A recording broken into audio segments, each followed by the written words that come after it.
Hello friends, and welcome. Imagine this.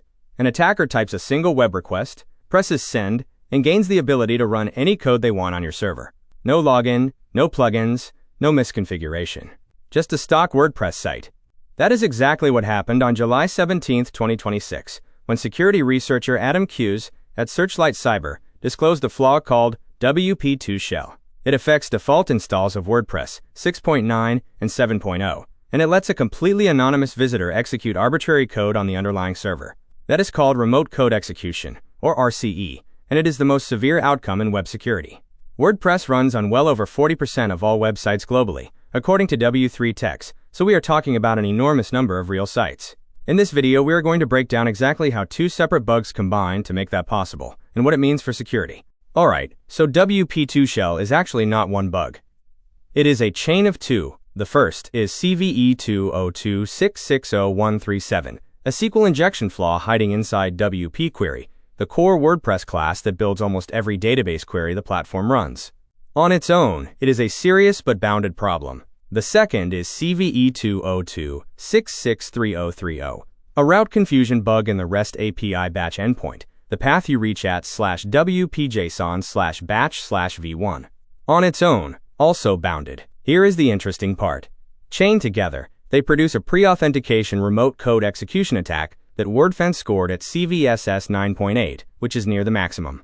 That matters because neither individual bug comes close to that score alone. Security scores apply to individual vulnerabilities, but attackers do not care about individual scores. They care about what you can do when you combine them. This is the central lesson of wp2shell, and we will see it play out across the next few slides. Now let me show you how the route confusion actually works, because this is clever.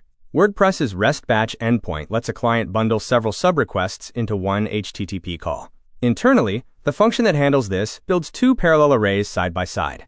One is called matches, holding the route handler for each subrequest. The other is called validation, holding the validation result for each one. They must stay in sync, index by index.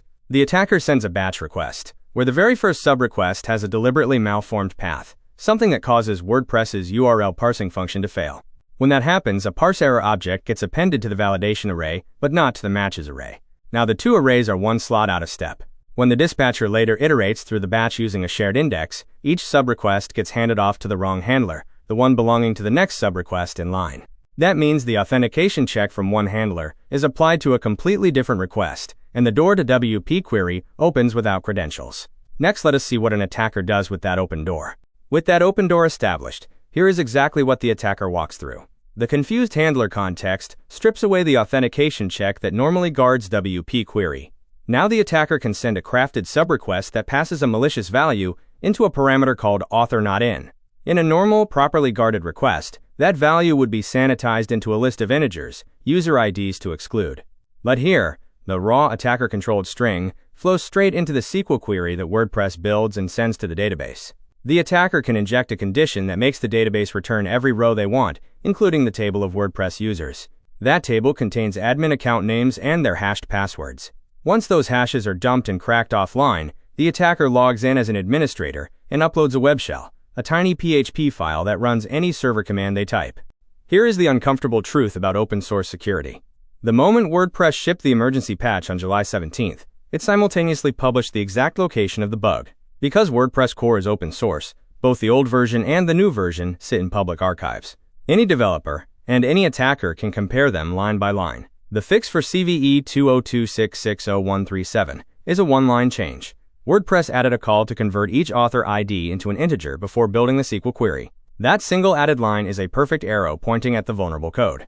By July 18th, the Hacker News reported that a working proof of concept was already circulating, less than 24 hours after the patch dropped. This is precisely why WordPress took the unusual step of forcing automatic updates, pushing the fix to affected sites without waiting for administrators to act manually. So here is what you actually do right now. First, verify the patch landed. Open your WordPress dashboard, go to Updates, and confirm the version number reads 7.0.2 or 6.9.5. Do not assume the forced auto-update succeeded. It can silently fail, especially on managed hosts or sites with custom configurations. Check every instance you run, not just the main one. If patching is delayed for any reason, go to your web application firewall and block two paths, /wpjson/batch/version1 and the query string form, rest route equals /batch/v1. You must block both. One rule alone leaves the other path wide open. And here is the mental model to carry forward from WP2shell. Never judge a vulnerability chain by its individual scores. 2 bounded bugs, each serious but limited on its own, chained into a CVSS 9.8 pre-authentication takeover. Chained risk is always greater than the sum of its parts. Stay curious, stay patched, and we will see you in the next one.